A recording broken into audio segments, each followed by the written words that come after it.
საღამოშვიდობისა ძვირფასო რადიო მსმენელებო, სამშაბათია, კახა მიქეაშვილი ვარ მიკროფონთან და ჩვენთვის განკუთვნილ დროს გავატარებ თქვენთან ერთად ცხადია ჩემი სტუმრების დახმარებით და იმ თემების მეშვეობით, რომელიც დღეს შევარჩიეთ, იმედი მაქვს, რომ საინტერესო წარიმართება ჩვენი დღევანდელი რადიო შეხვედრა და ბევრ რამეს გაიგებთ სასიამოვნოს, დიდწილად როგორც წესი მე ჩემ ეთერში თეატრზე ვსაუბრობ ხოლმე ან კულტურაში განვითარებულ მოვლენებზე და დღესაც პირველი ბლოკი ჩვენი გადაცემისა თეატრალურ ფესტივალს დაეთმო, ხოლო მეორე ნაწილში იმ ძალიან მნიშვნელოვან კულტურულ მოვლენაზე ვისაუბრებთ, რაც უკავშირდება ფრანკო ზეფირელის ფონდში ფლორენციაში გამართულ ქართული მუსიკის ნამდვილ ზეიმზე. დავით თორაძის მუსიკა გაჟღერდა ფლორენციაში და ამაზე ვისაუბრებთ. პირველ ნაწილში კი როგორც გითხარით, ჩვენ თეატრზე ვისაუბრებთ, კერძოდ 21-დან 25 ოქტომბრის ჩათვლით თბილისში საერთაშორისო სტუდენტური კინოფესტივალი ამირანი გაიმართა. თუმცა სანამ მე გადავალ სტუმრებზე და სანამ ვისაუბრებთ ამ ფესტივალზე, მინდა რომ ჩემი პირადი სამძიმარი და მწუხარება გამოვთქვა, იცით რომ რამდენიმე დღის წინ გარდაიცვალა ქალბატონი დონორა გურიტიშვილი, ახალგაზრდა ასაკში მსახიობი. ძალიან მწუხვარ, იმიტომ რომ ქალბატონი დონორას ბევრი რამ ჰქონდა ალბათ კიდე გასაკეთებელი და დასანანია, როცა ახალგაზრდა ასაკში გარდაიცვალა ადამიანი, ჩვენი კოლეგა, მე ვიმსახურებ მის ოჯახს, ახლობლებს, კოლეგებს.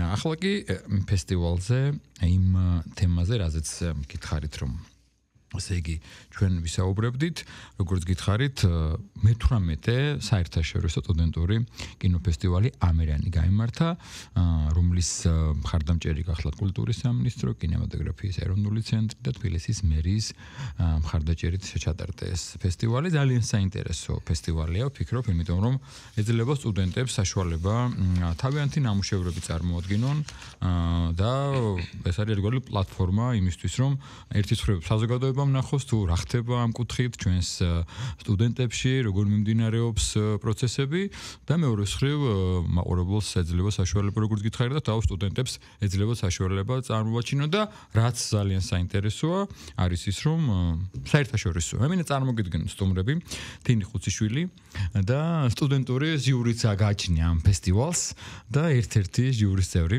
თავად სტუდენტი. მოგესალმებით საღამოშვიდობისა სტუმრებო. თინი, შენით დავიწყოთ. უკვე შეფასება გვიწევს პოსტ საუბარზე, პოსტ ფესტივალზე უნდა ვისაუბროთ, როგორ ჩაიარა, როგორ ჩატარდა და რადგან თქვით, რომ მე-18 იყო, რით იყო განსხვავებული, თუ იყო რამით განსხვავებული, იმიტომ რომ ალბათ ყოველ წელს რაღაც სიახლეს უნდა სთავაზობდეს ფესტივალი საზოგადოებას და მონაწილეებსაც და აი წლევანდელმა ფესტივალმა რა სიახლე მოიტანა. მოგესალმებით, მივესალმებით თქვენს რადიო მსმენელს და ძალიან დიდი მადლობა მოწვევისთვის და იმისთვის, რომ აშუქებთ თბილისის საერთაშორისო სტუდენტურ კინოფესტივალს ამირანს, რომელიც 21 ოქტომბრიდან 25 ოქტომბრის ჩათვლით განხორციელდა საქართველოს შოთა რუსთაველის თეატრსა და კინოს სახელმწიფო უნივერსიტეტში და ნამდვილად თამამად შემიძლია ვთქვა, რომ ფესტივალმა ჩაიარა საკმაოდ წარმატებით, საინტერესოდ სტუდენტებისთვის, პირველ ყოვლისა ახალგაზრდა კინემატოგრაფისტებისთვის და მე ვუსურვებ ჩვენს ფესტივალს, რომ მე-19 ჯერზეც ასეთივე მრავალფეროვანი იყოს მისი ამ ფესტივალზე წარმოდგენილი ფილმები. ჩვენს ფესტივალში 12 ქვეყნის 17 კინოსკოლა მონაწილეობდა მოგეხსენებათ წელს და ძალიან დიდი მადლობა მინდა გადავუხადო მსოფლიოს წამყვან კინოსკოლებს, ვინაიდან ისინი ყოველწლიურად გვიგზავნიან არაჩვეულებრივ კინონამუშევრებს და ყოველთვის ჩვენთან ერთად ამ ზეიმის თანამონაწილეები არიან. კინოფესტივალის ფარგლებში მნიშვნელოვანი არის, რომ საგანმანათლებლო მიმართულებაც გვაქვს ჩვენ დანერგილი, ვინაიდან ძალიან საინტერესო არის ხოლმე ყოველთვის მასტერკლასებზე ისეთი აღიარებული კინემატოგრაფისტების მოწვევა, როგორიც მაგალითად წელს ბატონი აქსელ ბლოკი იყო მიუნხენის კინოსკოლიდან, როგორიც პარიზის ლუი ლუმიერის სახელობის ნაციონალური კინოსკოლის წარმომადგენელი ბატონი ადრიანო ვალერიო და ასევე ჩვენ ყავდა ბულგარეთის თეატრსა და კინოს სახელმწიფო უნივერსიტეტის პროფესორი მოწვეული ქალბატონი რადოსტინა ნოვიკოვა ძალიან დიდი იყო ინტერესი ამ ფესტივალზე, დასწრება ფაქტიურად წარმოუდგენელი იყო, გადავსებული იყო ჩვენი დარბაზი და ეს კიდევ ერთხელ მოწმობს იმას, რომ მზარდია ინტერესი და მეორეს მხრივ ძალიან საინტერესო და საჭირო არის მსგავსი ღონისძიებები სტუდენტებისთვის. აი მეორე კომპონენტს რაც შეეხება, ეს არის ერთგვარი ინდუსტრიული პლატფორმა, რომელიც ასევე ჩვენმა ფესტივალმა დანერგა, ეს არის pitching ფორუმი, workshop-ი 3 დღის განმავლობაში ასევე მიმდინარეობდა ჩვენს უნივერსიტეტში და 3 დღის განმავლობაში ქართველი სტუდენტები ხაზი უნდა გაუსვა თავიანთი პირველი პროექტის განვითარებაზე მუშაობდნენ ტუტორთან ერთად. მეოთხე დაასკვნით დღეს ჟიურიმ, რომელიც დაკომპლექტებული იყო ქართველი რეჟისორებით და მათ გიორგიოვაშვილი ხელმძღვანელობდა, თავმჯდომარე გახდათ, გამოავლინეს 3 გამარჯვებული აი მიმართულებით, რომელთაც 5, 3 და 2000 ლარის ოდენობით პრიზები გადაეცათ, რაც დამატებითი სტიმულია ჩვენი სტუდენტებისთვის, რათა განავითარონ თავიანთი პირველი პროექტები და ფართო მაყურებელს წარუდგინონ ამის შემდეგ. აი ეს მთლიანად საპრიზო ფონდი და თვითონ ფესტივალის მხარდაჭერა განახორციელა, როგორც უკვე პრინციპში ბრძანეთ საქართველოს კულტურის სამინისტრომ, კინემატოგრაფიის ეროვნულმა ცენტრმა და ქალაქ თბილისის მერიამ, რაც ძალიან მნიშვნელოვანი მომენტი არის ჩვენი ფესტივალის მხარდაჭერის კუთხით. მე მინდა აღვნიშნო ის სტუდენტები, რომლებმაც ამ ნომინაციებში გაიმარჯვეს, აუცილებლად, იმიტომ რომ ძალიან გვინდა რომ მივულოცოთ ფესტივალის სახელით. კი ბატონო. და ჩვენი რადიოს უერთდება მათ. მადლობა, ეს გახლავთ ნინი ბიბილეიშვილი, ლინა აქულაშვილი და ნიკა ოდიშელიძე, სწორედ მათ გადაეცათ ეს ჯილდოები, ასევე საუკეთესო პრეზენტაციისთვის workshop-ის ფარგლებში საქართველოს ანიმატორთა ასოციაციამ საქანიმამაც დააწესა სპეციალური ჯილდო და მათაც ძალიან დიდ მადლობას მოვახსენებთ და გამარჯვებულს ნუცა ლემონჯავას ძალიან დიდ წარმატებას ვუსურვებთ. რაც შეეხება ამ მთავარ ეტაპს, ნომინაციებს და მათ გამოვლენას, ნამდვილად ემოციური იყო 25 ოქტომბრის საღამო, ვინაიდან საზეიმო განწყობა. თუმცა რეალურად ალბათ გაირკვევა ვინ იღებს და ვინ გამოირჩა ჟიურის მიერ.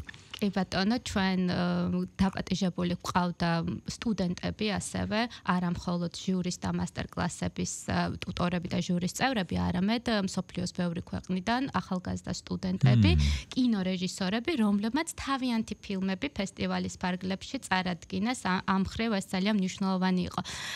ასევე მინდა ვთქვა, რომ ჩვენი ჟიური საერთაშორისო სტანდარტებით იყო დაკომპლექტებული, რა თქმა უნდა, და მასში მონაწილეობას საქართველოდან ბატონი ლევან კიტია იღებდა, ქალბატონი რადოსტინა ნოვიკოვა, რომელიც უკვე ვახსენე და ბატონი ნენა დიზდარევიჩი, რომელიც გახლავთ სარაევოს კინოსკოლის პროფესორი, ბოსნია და ჰერცეგოვინა.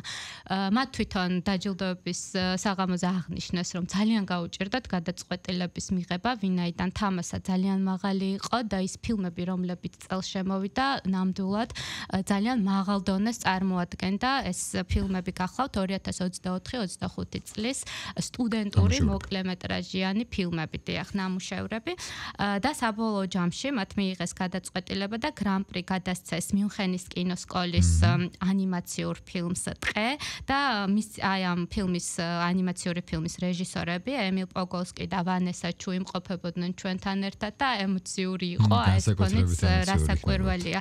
საუკეთესო მხატვრული ფილმის ნომინაციაში გაიმარჯვა ბულგარეთის კინოსკოლამ და მათმა ფილმმა შთამომავლობამ, ხოლო საუკეთესო დოკუმენტური ფილმის ნომინაციაში ინდური წამყვანი კინოსკოლის ფილმა კარაოკე ბორბლებზე. სხვათა შორის მინდა აღვნიშნო, რომ ამ ფილმმა წელს სილექტის 2025 წლის პრიზი დაიმსახურა აზია წყნარი ოკეანის დოკუმენტური ფილმების ნომინაციაში, რაც ძალიან მნიშვნელოვანი ჯილდოა და კიდევ ერთხელ მინდა მივულოცო ინდურ კინოსკოლას ეს დიდი წარმატება. რაც შეეხება ანიმაციური ფილმის ნომინაციას, მასში ჩვენმა პარტნიორმა კინოსკოლამ ჩეხეთის კინოსკოლა ფამუმ გაიმარჯვა ანიმაციური ფილმით მარია და ჟიური სპეციალური პრიზი გადაეცა ქართველ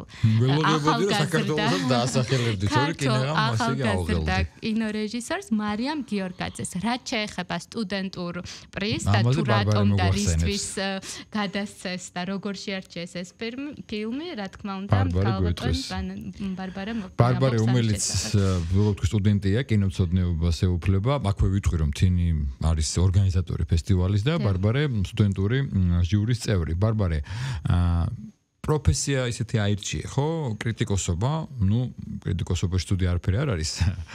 კარგიც კი ხანდახან ჯანსა კრიტიკა, კინომცოდნეობა და ალბათ განსაკუთრებით საინტერესოა ხოლმე სტუდენტების მიერ შეფასებული სტუდენტების ნამუშევარი და ეს მიმართულება ფესტივალზე რო არსებობს ცალკე სტუდენტური ჟიური, ვფიქრობ რომ ძალიან კარგია.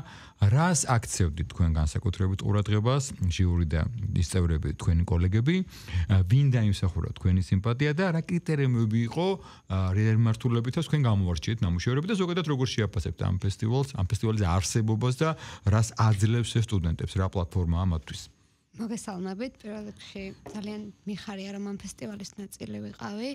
სტუდენტური ჟიური ვფიქრობ რომ ერთ-ერთი ძალიან მნიშვნელოვანი კომპონენტი არის ამ ფესტივალზე, გამომდინარე იქიდან რომ თითოეული ფილმი რომელიც ჩვენ ნახეთ არის სტუდენტების მიერ შექმნილი და ვფიქრობ რომ ძალიან მნიშვნელოვანი არის რომ ჩვენვე ასაკის სხვა ქვეყნის მოსახლეობის ასე ვთქვათ აზრები და იდეები გავიზიაროთ და ამიტომ ვფიქრობ რომ ერთ-ერთი ძალიან მნიშვნელოვანი კომპონენტი იყო სტუდენტური ჟიური ამ ფესტივალში.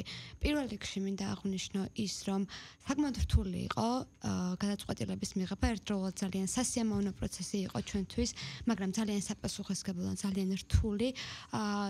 სამი დღის მანძილზე თითოეული კინოჩვენების მერე მიმდინარეობდა ჩვენი მხრიდან დეტალური განხილვა ფილმების დეტალური. ასთა სხვადასხვაობა იყო ჟიურის წევრებში. კი, სხვადასხვა ძალიან ბევრი სხვა იქიდან გამომდინარე რომ ფილმების ყურების პროცესში ზოგჯერ ისიც კი გვავიწყდებოდა რომ სტუდენტურ ფილმებს ვუყურებდით იმდენად მაღალი დონის ფილმები იყო წელს იმდენად მაღალი დონის და იმდენად ესთეტიურად დახვეწილი ფილმები ვნახეთ, მთელი 25-ვე ფილმი, როგორც საქართველოსი, ასევე უცხოელი სკოლების იყო ნამდვილად შესანიშნავი და ძალიან რთული იყო ამ ყველაფრიდან ერთის არჩევა. ჩვენ ფილმი, რომელიც ჩვენი გამარჯვებული გახდა, ეს არის ანა მარია ივაზოვის ნეონაცისტი. ამ ფილმის შერჩევისას ძირითადი ყურადღება მიექცა აზრის აქტუალურობას, იმას თუ რამდენად მნიშვნელოვანი იყო ეს საკითხი დღეს და ამავდროულად რამდენად ტექნიკურად დახვეწილი იყო ეს ფილმი. თავად ფილმი არის თანამედროვე ცხოვრებაზე, ასე ვიტყოდი, ჩვენს ასეთ დამოკიდებულებებზე, იმაზე თუ როგორ ვუყურებთ რეალობას, რეალობის ორ მხარეზე და იმაზე, ვინ როგორ აღიქვამს ამ ყველაფერს. აქედან გამომდინარე ვფიქრობ, რომ ის თუ ანა მარიამ ეს ყველაფერი როგორ მოიტანა ჩვენამდე ძალიან განსხვავებული და განსაკუთრებული იყო. საბოლოოდ ძალიან ბევრი ფიქრის შემდეგ, ძალიან ბევრი ჩხუბის შემდეგ, ჩვენი ესეც იყო, კამოსაც გაცდა საუბარი. ნამდვილად ძალიან რთული იყო ეს პროცესი. ხმათაუმრავლესობამ გაიმარჯვა თუ როგორ შეცნებდეთ? ახლა ხმათაუმრავლესობა არ გქონდა, თუმცა ხო, ასე თქვა ხმათაუმრავლესობით, ქულები დავიწყალეთ და გაგიჭირდეთ მოკლედ. ძალიან. ეს ირა, ალბათ თქვენთვის ეს არ იყო სასიამოვნო პროცესი, მაგრამ მე ვფიქრობ ფესტივალისთვის კარგია, იმიტომ რომ იმდენად საინტერესო ბევრი ნამუშევარი იყო, რომ მოგიწიათ ამდენი თორე ხა. როცა 1 და 2-ია მარტივად გადაწყვეტე, რომ ეს არის ყველაზე კარგი და როცა ბევრი ნამუშევარია, მე მიდის ეს გამათი. ალბათ ჩემი აზრით. და ასე არის. ძალიან დიდი მადლობა მინდა ყოველ რეჟისორს გადავუხადო, უკვე რეჟისორებს, იმიტომ რომ როგორც უკვე ვთქვი, მათი ფილმები მართლა ძალიან მაღალი დონის იყო. ძალიან დიდი მადლობა მინდა კიდევ ერთხელ გადავუხადო მათ იმ სიამოვნებისთვის, რომელიც მოგვანიჭეს და მინდა ვუთხრა, რომ ჩვენი ერთი არჩევანი არაფერს არ ცვლის. თითოეული ფილმი იყო ნამდვილად უპირობოდ გამარჯვებული და თითოეული ფილმისგან ძალიან დიდი სიამოვნება მივიღეთ ყველა ჩვენგანმა. ბარბარე, როგორც აღნიშნეთ, სტუდენტი ხარ თქვენ და კინოცოდნეობაზე სწავლობ და თქვენი პროფესია პირდაპირ გულისხმობს ალბათ არა მარტო ქართულ კინოში რა ხდება, ზოგადად სოფლიოში რა ხდება ამ კუთხით, გარდა იმისა, რომ ცხადია სწავლობ და იცით ალბათ და ჯაიბარდეთ კიდეც ზოგადად კინოს ისტორია. იცით რამე მეკითხოთ, თქვენ ახლა უყურებდით როგორც ქართველი სტუდენტების ნამუშევრებს, ან მათ ნამუშევრებს, ვინც უნდა იყოს ქართული კინოს ხვალინდელი დღე და უყურებდით უცხოელი ახალგაზრდა რეჟისორების ფილმებს. არის განსხვავება დაუშვათ ქართველების ხედვაში, ქართველების იდეებში და მათ იდეებში თუ რაღაცა ერთად უწყობენ ფეხს. ან შეიძლება არც უნდა იყოს ერთნაირი, იმიტომ რომ ქართული კინოს ფენომენს რო ვეძახით ჩვენ ხო ქართული კინო, იმიტომ კი რომ რაღაც ჩვენი სათქმელი ყველა ქვეყანას, მაგრამ დაუშვათ ხედვებში გნებავთ რაღაც თანამედროვე გამოწვევებში ტექნოლოგიურად არის განსხვავებული რამით? რა თქმა უნდა, ძალიან განსხვავდება ერთმანეთისგან ჩვენ ქვეყნის და სხვა ქვეყნების კინემატოგრაფია, ასე ვთქვათ. პირველ რიგში რაც მინდა აღვნიშნო ის არის, რომ სამწუხაროდ საქართველოში კინო ჯერ კიდევ რაღაც ფეხის ადგმის პროცესში არის და ეს ეტყობა ტექნოლოგიური თვალსაზრისით კინოს, რადგან როდესაც ვუყურებდით უცხოელი რეჟისორების ფილმებს, ნამდვილად ტექნიკურად შედარებით უფრო დახვეწილი და გამართული იყო, ვიდრე საქართველოს მიერ წარდგენილი ფილმები, თუმცა ეს არ ვფიქრობ, რომ რაღაც ძალიან დიდი პრობლემა არის, რადგან ნელ-ნელა ჩემი აზრით ეს პრობლემაც გვარდება. თავარია სათქმელი რა არის ფილმში? ტექნიკას ეშველი. და რაც შეეხება სათქმელს იდეებს და იმას თუ როგორ გვაწვდის ამას რეჟისორი, ამ ხრევად ძალიან დიდი განსხვავება არის, რა თქმა უნდა, იმიტომ რომ ჩვენ საქართველოში ჩვენივე კულტურა და ჩვენივე წარსული გვაიძულებს, რომ რაღაცებს სხვანაირად შევხედოთ და რაღაცები სხვანაირად მოვიტანოთ. ის ტკივილები, რომლებიც გამოვიარეთ, ის ყველაფერი, რომლებიც გამოვიარეთ, აისახება იმ იდეებზე. ანუ ეს მოდიოდა მათგან, რომ აისახება იმ იდეებზე, რომლებიც გვინდა რომ ჩვენს ფილმებში ავსახოთ, რა თქმა უნდა. ყველაფერი, რაც ჩვენ ვნახეთ, საბოლოოდ გამომდინარეობდა აქედან, აი ამ ჩვენი წარსულიდან და ჩვენი კულტურიდან, რაც არ ვიცი, შეიძლება ეს იმის ბრალი არის, რომ მე ქართველი ვარ და ვიცი ეს ყველაფერი და შეიძლება სხვაგვარად იგივეს აკეთებენ, თუმცა პირდად მე რა თქმა უნდა ეს ყველაფერი უცხოური ქვეყნის ფილმებში ვერ დავინახე ეს წარსულის ტკივილი და ეს მთელი ეს იდეები. მე პირადად ვერ შევამჩნიე უცხოელ ფილმებში და განსაკუთრებით ქართულ ფილმებიდან ძალიან ბმა ალბათ უფრო იყო ქართულში. ქართულ რა თქმა უნდა და სწორედ ამიტომ ალბათ არ ვიტყვი რომ მიკერძოებული ვიყავით, ვერ ვიტყვი, იმიტომ რომ მართლა ძალიან ობიექტურად შევაფასეთ ყველა ფილმი, თუმცა მაინც საბოლოოდ რაღაცა ისე მოხდა რომ ქართულმა გაიმარჯვა. მე მხოლოდ მიხარია ეს. თინი რადგან ახსენეთ თქვენ არაერთხელ და რომ ჩამოთვალეთ ნახე რომ ხუმრობით ქართულსაც ველოდებოდით ხო და ერთ-ერთი კარგი საერთაშორისო ფესტივალია და მათ შორის ახსენეთ ხო ჩვენი პარტნიორი კინოსკოლა და ბევრი წარმატებული და ცნობილი კინოსკოლა ახსენეთ. ამდენადაც მე ვიცი ამ კინოსკოლებში ეს ფესტივალი ძალიან ცნობილია და უკვე თავისი ღირსეული ადგილი აქვს დამკვიდრებული მსოფლიო კინოსკოლებში. თუ ასე არ არის შემისწორეთ. და თუ ასეა, უფრო მეტი გითხარით ამაზე, იმიტომ რომ ეს მიხარია მხოლოდ. ნამდვილად ჩვენი კინოსკოლა, კინოტელეფაკულტეტი არის სელექტის სოფლიო კინოსკოლათა გაერთიანების მუდმივ მოქმედი წევრი და ეს ნიშნავს, რომ ჩვენ სოფლიო ასპარეზზე, სოფლიო დონეზე ნამდვილად გვაქვს ჩვენი ნიშა, ნამდვილად გვაქვს ჩვენი ადგილი და მე დარწმუნებული ვარ, რომ ახალგაზრდა თაობის კინორეჟისორების, კინოკრიტიკოსების მიერ შექმნილი გადაღებული ფილმები კიდევ და კიდევ უფრო მაღალ საფეხურზე აიყვანენ კინემატოგრაფს და იმ ქართულ ტრადიციას, რასაც ქვია ქართული კინო, გააგრძელებენ ძალიან ღირსეულად.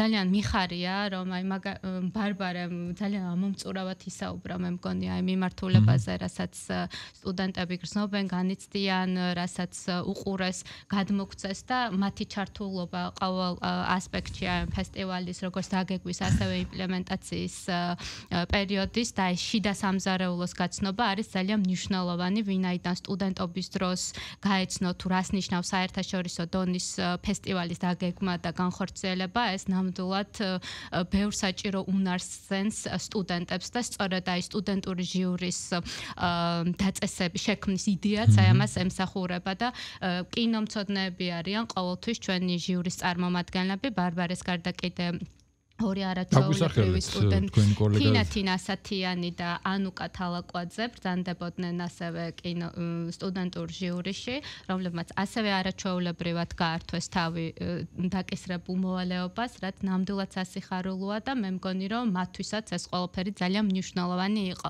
ჩვენ ასევე გავეცეთ დიპლომები ჩვენი ფესტივალის ფარგლებში იმ კინოპროფესიების მიხედვით, რომლებიც ისწავლება არა მხოლოდ ჩვენს კინოსკოლაში, არამედ მსოფლიოს ამყვან კინოსკოლებში, მაგალითად კინორეჟისურაში, ხმის დიზაინში და საოპერატორო მიმართულებაში, როგორც ბარბარემ ბრძანა ტექნიკური თვალსაზრისით კინოს კეთებას აქვს ძალიან ბევრი ნიუანსი, ამას ჭირდება ძალიან ბევრი ფიქრი, დიდი დაფინანსება, სხვადასხვა ტექნიკური აღჭურვილობა და სწორედ ეს ადამიანები, კინოოპერატორები, ხმის დიზაინერები არიან ნამდვილად მონტაჟი არის ხო ფილმის დროს ძალიან მნიშვნელოვანი კი ბატონო. ფილმი მონტაჟ მონტაჟის დროს კეთდება. ამიტომ ეს ხალხი ნამდვილად დასაფასებელია და მათი წვლილი და შენატანი ამ კინოს განვითარებაში არის ძალიან მნიშვნელოვანი. მე მინდა ძალიან დიდი მადლობა გადავუხადო მთელ შემოქმედებით გუნდს ჩვენი უნივერსიტეტის, იმიტომ რომ მრავალი თვის განმავლობაში მიმდინარეობდა ამ ფესტივალის დაგეგმა, საკმაოდ რთული და ხანგრძლივი პროცესია და ის შედეგი თუმცა რაც მივიღეთ ნამდვილად გვაძლევს იმის თქმის საშუალებას, რომ ეს ყველაფერი ღირდა აი ამ გრძელი გზის გავლათ ნამდვილად და ძალიან გვიხარია, რომ როგორც სტუდენტები, ასევე ჩვენი სტუმრები, ისე ქართველი ახალგაზრდები ყველა ნამდვილად კმაყოფილებას გამოხატავს და ძალიან მადლიერია და რაც მთავარია, ყველა ელოდება მე-19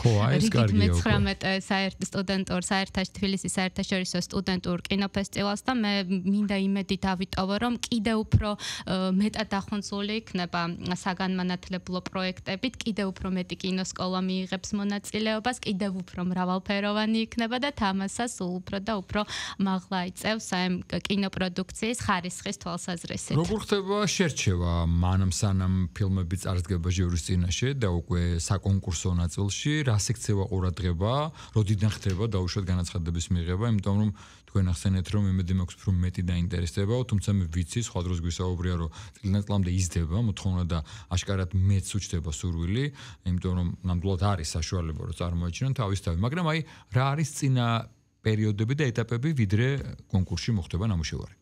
ეს ყველაფერი იწყება ხოლმე დაახლოებით მარტში, გასაგები რომ იყოს, ამ შემოდგომა სტარტდება, თუმცა მოსამზადებელი ეტაპი ყოველთვის გაზაფხულზე იწყება და ამ დროს სხვადასხვა კინოსკოლებს, სოფლიოს წამყვან კინოსკოლებს ავახსენე, რომ სილექტის მუდმივი მოქმედი წევრი ვარ თქო, ამიტომ ჩვენ გვაქვს იმის ფუფუნება და საშუალება, რომ ეს ინფორმაციული წვდომა გვქონდეს საერთაშორისო ასპარეზზე, ცხადდება ეგრეთ წოდებული მიღება სხვადასხვა ფილმების აპლიკაციის სახით კინოსკოლებიდან და ამის შედეგად შემოსული ფილმების არჩევა ხდება სპეციალური სასელექციო კომისიის მიერ. პირველ ყოვლისა სასელექციო კომისიას გაუჭირდა ფილმების გადარჩევა, იმიტომ რომ დაახლოებით 100-მდე ფილმი შემოვიდა და მხოლოდ 25 ვაჩვენეთ ამ წელს, ვინაიდან 3 დღის განმავლობაში მიმდინარეობდა საკონკურსო პროგრამა და რთული იქნებოდა ძალიან დიდი რაოდენობა ფილმების ჩვენება და მეორეს მხრივ ეს არის ძალიან მნიშვნელოვანი იმისთვის, რომ საბოლოოდ ესე იგი მივიღოთ აი ეს ფილმების აი ეს რაოდენობა, რომელსაც ვიღებთ ხოლმე ყოველწლიურად. კი ბატონო, ბარბარე შეგნებულად მინდა ეს კითხვა თქვენ და გიცვათ თინისთანაც ლოგიკური იქნებოდა, მაგრამ რადგან თავის სტუდენტი ბრძანდებით, აი თქვენ შეფასებით, თანახლა უკვე ჟიურის წევრი იყავით. რა საშუალებაა სტუდენტისთვის ეს ფესტივალი. რა ტრამპლინია შეიძლება ითქვას, რა ასპარეზია, აი რას ფიქრობთ თქვენ? პირველ რიგში მინდა იმით დავიწყო, რომ ძალიან მნიშვნელოვანი არის ეს ფესტივალი არის საერთაშორისო სტუდენტთა და ჟიურიც არის საერთაშორისო ესეც მნიშვნელოვანია. ჟიურიც რა თქმა უნდა საერთაშორისო რომ არის ეს ძალიან მნიშვნელოვანია მართლაც რომ სტუდენტისთვის პირველ რიგში, როდესაც საერთაშორისო ფესტივალზე გზავნის ფილმს მნიშვნელოვანი არის ის, რომ თავად ეს ინტერაქცია და რაღაც ურთიერთობები იცვლება. ჩვენ როგორც თინი მახსენა ძალიან ბევრი სტუდენტი ყავდა უცხოეთიდან ჩამოყვანილი, ძალიან ბევრი რეჟისორი ყავდა უცხოეთიდან ჩამოყვანილი, მათ გაიცნეს ქართველი რეჟისორები, ქართველი ოპერატორები, ქართველი ხმის რეჟისორები, ისევე როგორც ქართველებმა გაიცნეს ისინი, გაიცვალა ძალიან ბევრი აზრი, ძალიან ბევრი ურთიერთობა. ეს კიდევ უფრო ამყარებს რაღაც კინოს ურთიერთობებს, რაღაც ამხრივ ურთიერთობებს და ეს სტუდენტისთვის პირველ რიგში ძალიან მნიშვნელოვანი არის. ასევე, როდის სტუდენტი ხარ, ძალიან კარგი შანსია ეს ფესტივალი შენთვის რომ გაიტანო შენი ფილმი და აჩვენო ეს საზოგადოებას არა მხოლოდ ჟიურის წევრებს, არამედ ძალიან შენს თანატოლებს, შენს ახლობლებს და ძალიან მნიშვნელოვანია ასევე იმისთვის, რომ დაგარწმუნოს გინდა თუ არა სინამდვილეში კინო. როდესაც შენ ზიხარ კინოთეატრში და უყურებ შენს ფილმს, იმ ფილმს, რომელზეც შენი მუშაობ თვეების მანძილზე ან წლების მანძილზე, ფიქრობ, რომ რა თქმა უნდა პირველ რიგში გრძნობ ძალიან დიდ პასუხისმგებლობას და თავდაჯერებულობას, თუმცა ეს გარწმუნებს კიდევ ერთხელ იმაში, რა გინდა ცხოვრებაში, გინდა თუ არა ამ გზის გაგრძელება საბოლოოდ და გინდა თუ არა რომ მიყვე ამ შენს გზას კინორეჟისორების გზაზე. შვენიერი. დიდი მადლობა მობრძანებისთვის, საუბრისთვის. კიდევ ერთხელ ვუერთები თინის ჩამონათვალას და მეც ულოცავ ახალგაზრდებს, რომელმაც მოიპოვეს გამარჯვება სხვადასხვა ნომინაციაში. ყველას ულოცავ, ვინც მიიღო მონაწილეობა, იმიტომ რომ შერჩევის პროცესში, რადგან მათი ნამუშევრები ერჩა, ესე იგი რაღაცის გამო მიაქციეს ყურადღება და ვუსურვებ ფესტივალს კიდევ უფრო განვითარებას, მასშტაბების გაზრდას და ჩვენს ადვერთხელ ვისაუბროთ. უცებ მოვა მომდევნო წელს დამიჯერეთ დაიმახსოვრეთ ეს. მოგესალმებით მადლობა თქვენ. მადლობა. სვენელს შევახსენებ, ჩვენი სტუმრები იყვნენ ფესტივალის ორგანიზატორი თინი ხუციშვილი და კინომცოდნეობის სტუდენტი და სტუდენტური ჟიურის წევრი ბარბარა ერიკაძე. ძალიან მალე კი ვისაუბრებთ ქართული მუსიკის კიდევ ერთ დიდ წარმატებაზე იტალიაში. დაგველოდეთ.